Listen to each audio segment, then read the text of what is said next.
नमस्कार। तो 10th class का ये लास्ट चैप्टर प्रोबेबिलिटी। प्रोबेबिलिटी शब्द आपने बहुत बार सुना होगा। अगर क्रिकेट मैच हो रहा है तो ये बोलते हैं कि भारत के जीतने की प्रोबेबिलिटी कितनी है, चांस कितना है, या आज बरसात होने के चांसेस कितने हैं। तो इस तरह की बहुत सारी संभावनाओं के बारे में जो बात होती है that is related to probability. और प्रोबेबिलिटी चैप्टर जब हमने शुरू किया तो इसमें कुछ डेफिनेशंस भी होंगी। So let us first do the definitions और ऑफ इट। तो Probability is the concept which numerically measures the degree of certainty of occurrence of an event। मतलब कोई सा भी इवेंट होगा उसके चांस, ऑकरेंस ऑफ इवेंट और उसकी सर्टेनिटी कितनी है, इसको अगर हम न्यूमेरिकली मेजर करें तो उसको बोलेंगे प्रोबेबिलिटी। ठीक है। फिर experiment, an operation which can produce some well defined outcomes is called an experiment। जैसे अगर हम कॉइन टॉस करेंगे तो उसमें हेड आएगा या टेल आएगा। अब हेड या टेल ये वेल डिफाइंड है ना। अगर हम डाई थ्रो करते हैं, जो आप सांप सीढ़ी खेलने के लिए इस्तेमाल करते हैं, जिसको पासा बोलते हैं, तो अगर पासा फेंका उसमें या तो 1 आएगा, 2 आएगा, 3 आएगा, 4 आएगा, 5 या 6 आएगा। तो ये वेल डिफाइंड आउटकम्स है। अगर उसमें हम ये बोलें कि 2 आने की प्रोबेबिलिटी कितनी है या 5 आने की प्रोबेबिलिटी कितनी है या इवन नंबर्स आने की प्रोबेबिलिटी कितनी है, see all these things are well defined. लेकिन हम कभी यूं नहीं बोलते कि कभी कभी 2 आने की प्रोबेबिलिटी कितनी है। That term is not well defined. So it should be well defined. अगर वेल डिफाइंड वो है और हम जो इसको पासे को अगर थ्रो कर रहे हैं तो उसको बोलेंगे एक्सपेरिमेंट। और रैंडम एक्सपेरिमेंट क्या होगा? रैंडम एक्सपेरिमेंट मतलब उसमें टोटल आउटकम्स हमको मालूम होंगे कि ये आ सकते हैं। जैसे हम पासा थ्रो करेंगे तो हमको मालूम है 1 2 3 4 5 या 6 आ सकते हैं, लेकिन उसमें से आएगा कौन सा ये हम कुछ नहीं कह सकते, है ना। तो random experiment, an experiment in which all possible outcomes are known, तो मालूम तो हमको हैं, and the exact outcome cannot be predicted. This cannot be predicted, पहले से हम पता नहीं लगा सकते कि क्या आ सकता है, is called a random experiment. तो इस तरह के उसको रैंडम एक्सपेरिमेंट बोलेंगे। Equally likely events, a given number of events are said to be equally likely if none of them is expected to occur in preference to the other। Equally likely मतलब सबके chances equal है, head आने के chance भी half है, tell आने का भी हाफ है। ऐसे ही पासा थ्रो करेंगे तो उसके अंदर भी 1 आने के चांस 1/6 है, 2 के भी 1/6 है, 3 का भी 1/6 है। So all are having equal chances to come. फिर probability of occurring an event. तो प्रोबेबिलिटी क्या होती है? Number of outcomes favourable to an event E upon total number of possible outcomes.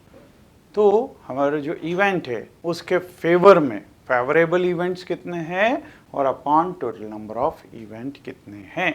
जैसे अगर हम डाई थ्रो करें और हम बोलें इवन नंबर, इवन नंबर आने की प्रोबेबिलिटी कितनी है? तो फेवरेबल इवेंट्स कितने होंगे? 2, 4 या 6। तो 3 फेवरेबल केस हैं और total number of cases are 6। तो 3/6 will be the probability of even number. या प्राइम नंबर अगर हम बोलें कि प्राइम नंबर आने की प्रोबेबिलिटी कितनी है, तो फेवरेबल इवेंट इस केस के अंदर क्या होगा? प्राइम नंबर्स कैन बी 2, 3 और 5। इसके अलावा और कोई प्राइम नंबर नहीं है। तो favourable events are 3 and total number of events are 6. So 3/6 means 1/2 is the probability of getting prime numbers when we are throwing a die. Okay? Sure event and impossible event. देखिए, अगर हम die throw करते हैं तो number 6 से कम आए, 6 या 6 से कम आए, ये श्योर इवेंट होगा कि भाई कोई सा भी कोई उसमें अगर करेंगे, अगर पासा थ्रो किया तो 1 2 3 4 5 6 यही आ सकता है, तो this will be sure event. लेकिन अगर हम बोले 7 आने की प्रोबेबिलिटी, अब 7 तो आ ही नहीं सकता, उसमें है ही नहीं, so this will be impossible event. Okay, तो sure event if the probability of an event is 1, अगर इसकी प्रोबेबिलिटी 1 हो,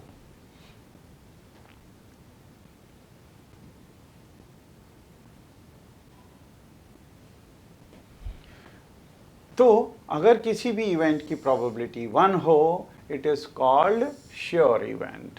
And impossible event, if the probability of an event is 0, that will be called impossible event. जैसा कि हमने देखा 7 आने की कोई प्रोबेबिलिटी नहीं है क्योंकि उसमें फेवरेबल चांसेस 0 हैं, है ना, और 1 से लेके 6 तक आने की प्रोबेबिलिटी वो श्योर इवेंट है।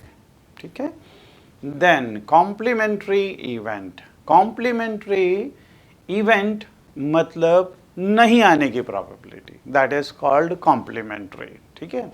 So if E be an event and not E be an event which occurs only when E does not occur, तो ई कोई सा इवेंट है, उसके आने, जैसे अगर हम इवन नंबर डाई थ्रो करने के अंदर इवन नंबर आने की प्रोबेबिलिटी और इवन नंबर नहीं आने की प्रोबेबिलिटी, तो नहीं आना मतलब ऑड नंबर आएगा।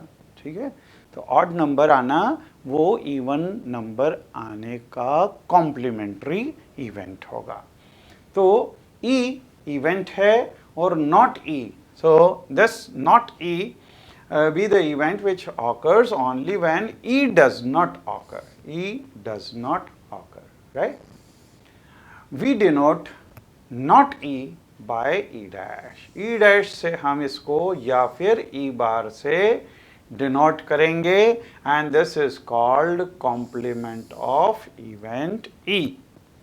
The event not E is called the complementary event of E. ठीक है। तो यहाँ पे probability of E and probability of not E, इन दोनों का सम क्या होगा? वो हमेशा 1 होगा, या तो होगा या नहीं होगा इवेंट। ठीक है। तो दोनों का सम 1, मतलब probability of E this will be equal to 1 minus not E।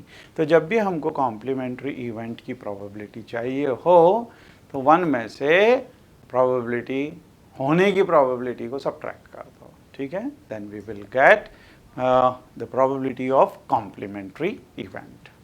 Now when we will do the questions of this probability, तो अक्सर जो क्वेश्चंस आते हैं उसमें पासे फेंकने वाले होगा, मतलब डाई थ्रो करने का होगा या कॉइन टॉस करने का होगा, और जो ताश का खेल है वो सबसे बड़ा खेल है जो पत्तों के ऊपर खेला जाता है। इसमें आपने कई फिल्मों में भी देखा होगा कि खेलते हुए 3 पत्ती, बल्कि 3 पत्ती नाम का की फिल्म भी बनी हुई है जिसको फ्लैश बोलते हैं। आपने अक्सर देखा होगा कि फिल्मों में 3-3 पत्ते बांटते हैं और फिर धीरे से एक एक एक एक करके पत्ते देखते हैं। अब इसमें जिसके आने की प्रोबेबिलिटी सबसे कम होती है वो उतना ही इम्पॉर्टेंट, उसके मार्क्स ये समझ लो, उसका पैसा उतना ही ज़्यादा होता है।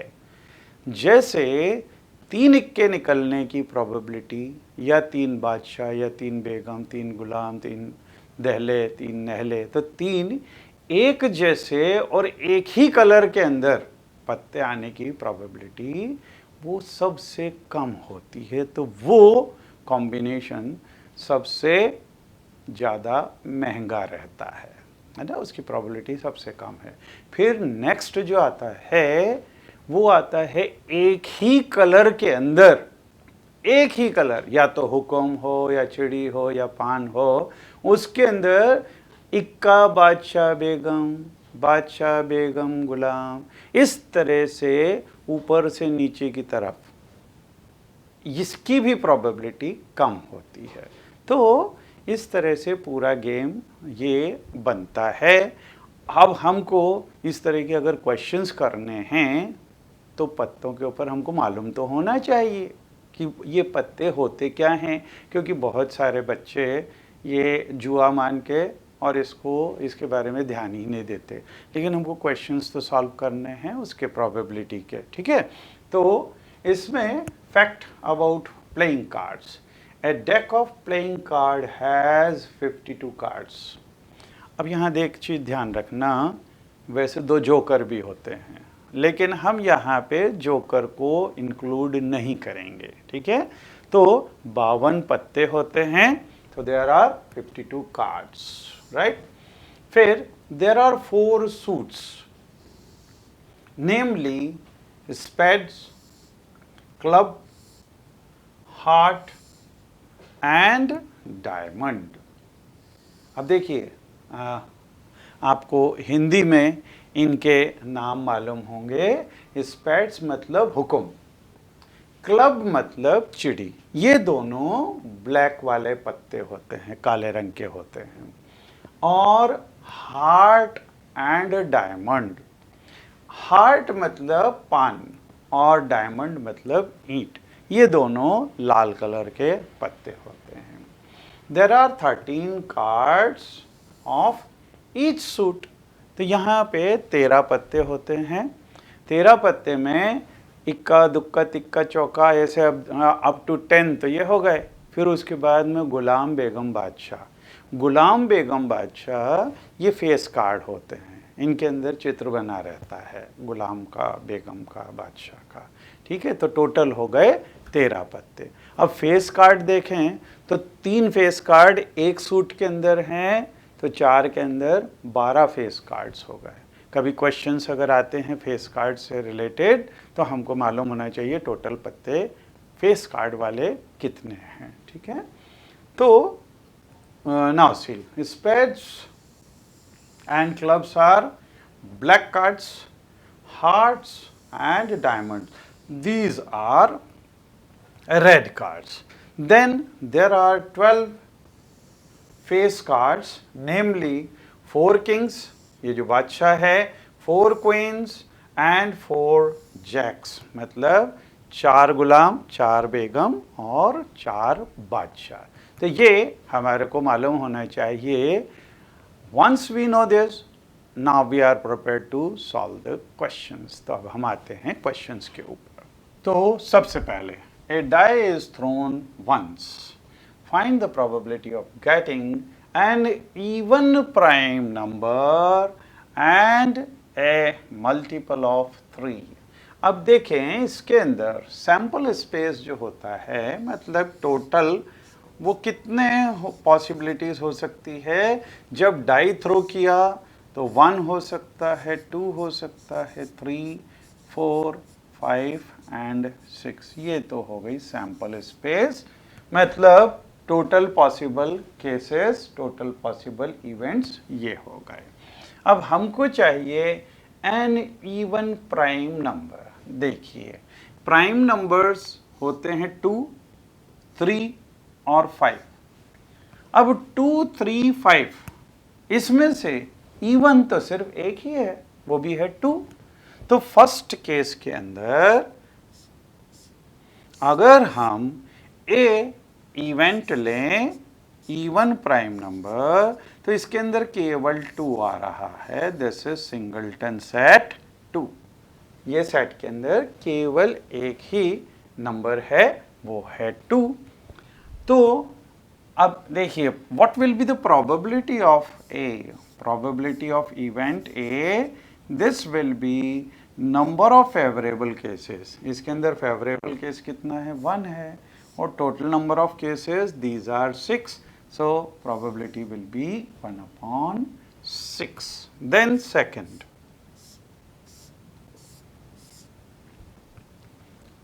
multiple of 3, मल्टीपल ऑफ 3 मतलब B अगर इवेंट है मल्टीपल ऑफ 3, तो 3 के मल्टीपल्स होंगे 3 या फिर 6, केवल ये ही 2 हैं। तो इसकी प्रोबेबिलिटी कितनी हो जाएगी, probability will be, favourable cases कितने हैं 2, और total number of cases these are 6, mean this is 1/3।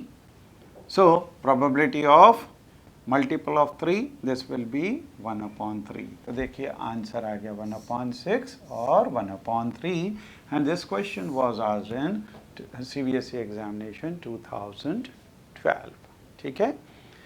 2 coins are tossed simultaneously. What is the probability of getting at least one head?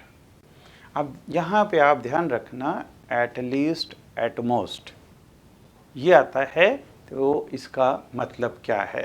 तो यहाँ पे सबसे पहले 2 coins are tossed, जब 2 coins toss करेंगे तो टोटल पॉसिबल आउटकम्स क्या क्या हो सकते हैं, मतलब सैंपल स्पेस क्या हो सकता है, या तो हमारे पास में दोनों हेड आए या एक हेड आए।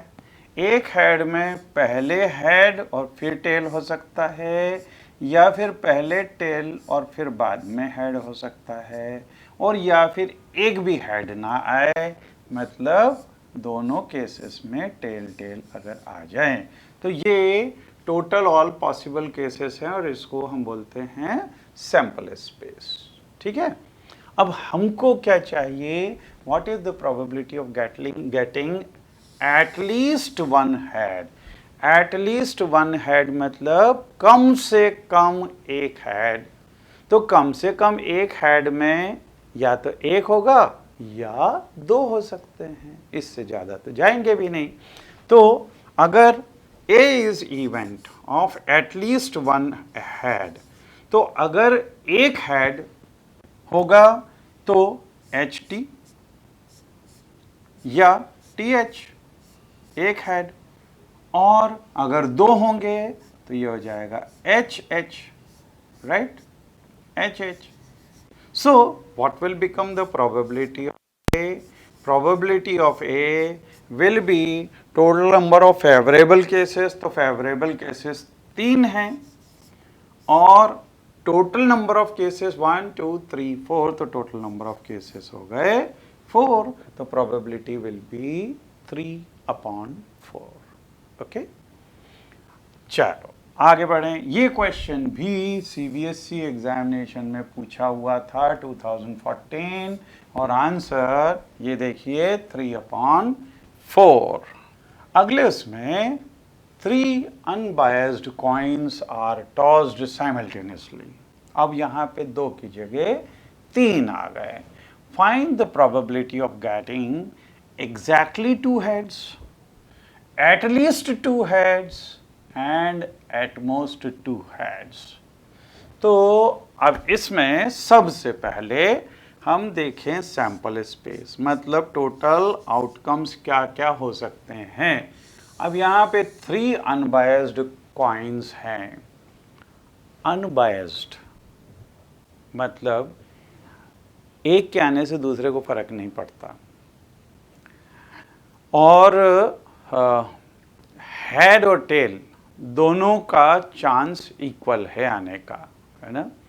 ये अनबायस्ड कॉइन है बायस्ड नहीं है, जैसा कि शोले पिक्चर के अंदर था। शोले फिल्म के अंदर अमिताभ बच्चन के पास में ऐसा कॉइन था जिसके दोनों साइड सेम फेस दिया हुआ था, है ना। तो ये अनबायस्ड है। ओके, सो हियर एस, अब देखिए टोटल कितने केसेस हो सकते हैं, 3 अनबायस्ड कॉइन। अब इसमें या तो 3 हेड हो सकते हैं, तो एच एच एच। अब या फिर 2 हेड हो सकते हैं, तो 2 हेड होंगे तो 1 टेल होगा। तो इसके अगर हमको केसेस वो करने हो तो पहले अगर 2 हेड हो तो तीसरा टेल होगा।